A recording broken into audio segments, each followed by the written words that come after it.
Where I am right now could be anywhere in Europe, but it isn't. I'm in the city of Kochi in Kerala, a place so culturally rich and geographically perfect. The whole world, from the Romans to the Greeks to the Arabs and the Portuguese and the Dutch and the British and the Chinese wanted a piece of it. For centuries, Kochi has stood as a symbol of what makes India truly great. But rather than rest on its laurels, it has progressed immensely in every imaginable way. Allow me to show you around in this very special Great India Drive.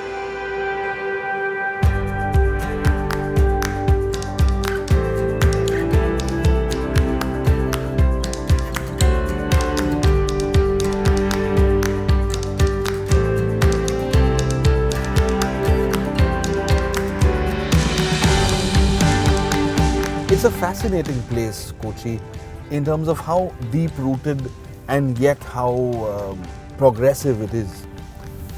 Take for instance the island I'm living on. It's called the Willingdon Island, not far from Fort Kochi where I am driving right now. And it is the largest man-made island in all of India. In fact, the airport I arrived at last evening, the Kochi International Airport, is entirely powered by solar energy. And of course, with a 97% literacy rate, Kochi is the most literate city in all of India. Okay, so the traffic does get a little bit annoying. It can test your patience, to put it politely. But that's one thing I'm not really worried about, because what I'm driving, the i20, is a genuinely comfortable car, and it's been perfect so far on Kerala's typically narrow, somewhat bumpy roads.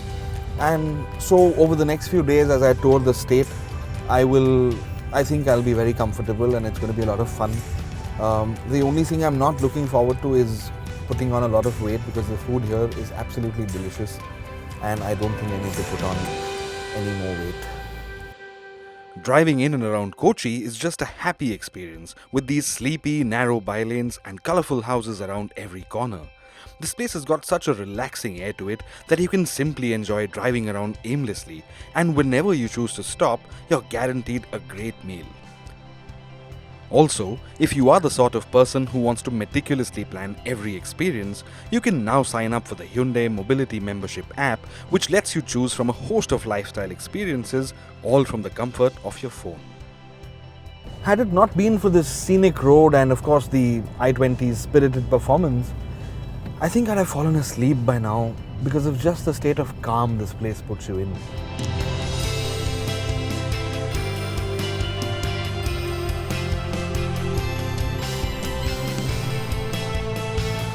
On balance, in Kerala, you can do laid back in more ways than just sleeping.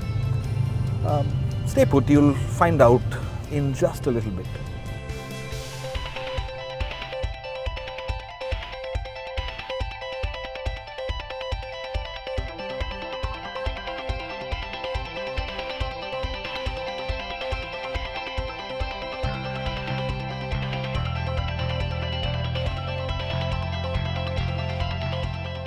That very pleasant drive in the i20 has brought me to a place that looks like every postcard of Kerala you've ever seen.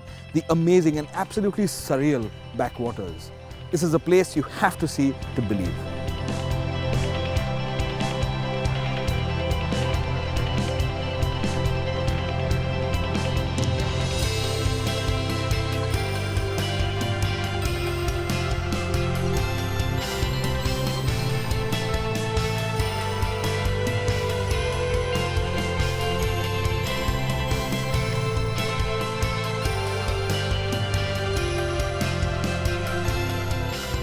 I cannot describe the sheer tranquility of this setting. I mean, in this moment right now, I'm willing to give up everything I own, which is, well, not a lot, but I could just spend the rest of my life here.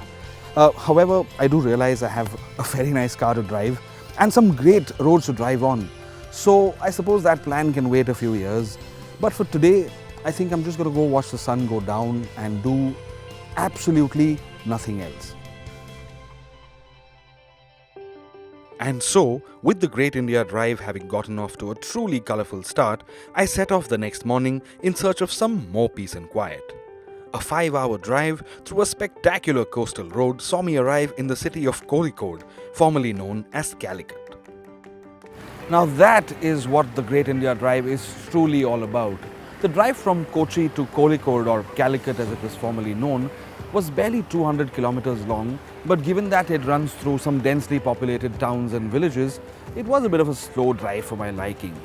However, with just the lush greenery that envelopes Kerala so generously, well, it just makes up for any amount of traffic or slow roads.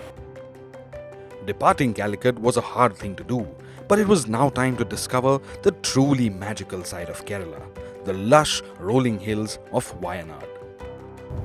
I think I'm doing immense injustice to where I am right now, because under normal circumstances, I'd have parked by the side of the road, grabbed a cup of chai and probably just taken in the view.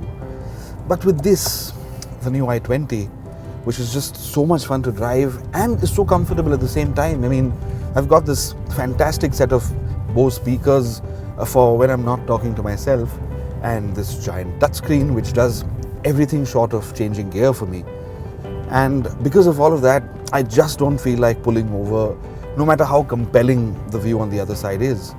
Although, before I get carried away, I should say that in the last 60 kilometers or so, Kerala has transitioned in a way that just is mind-boggling. From the seaside of Calicut to the hills of Wayanad, every corner I've turned has just been a work of art. It's no wonder they call it God's own country, no?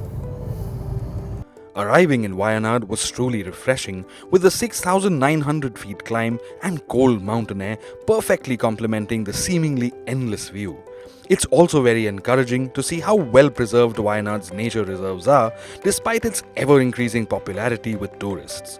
This is one drive you will enjoy thoroughly. A drive as indulgent as that surely calls for a good cup of coffee, and Wayanad is up there with some of the best coffee producers in the country. Of course, there's more to Wayanad than just good coffee and food, but I think my favorite is just the tremendous silence on offer.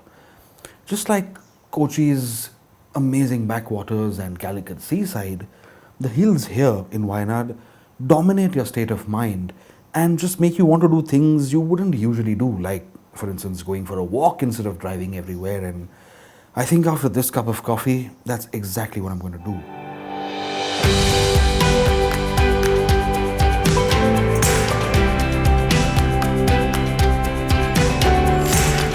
Wayanad is a delight for even those who don't necessarily enjoy walking. And being in the presence of its imposing trees surely redefines your sense of scale, more so from a worldly perspective.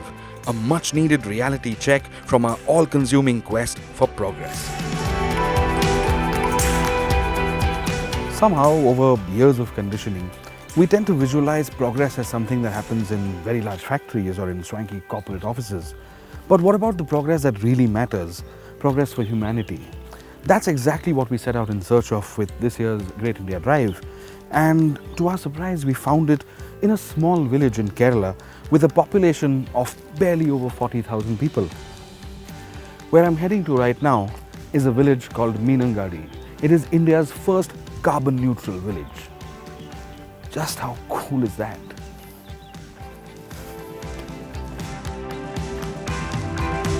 Meenangadi's residents take pride in their efforts towards achieving carbon neutrality.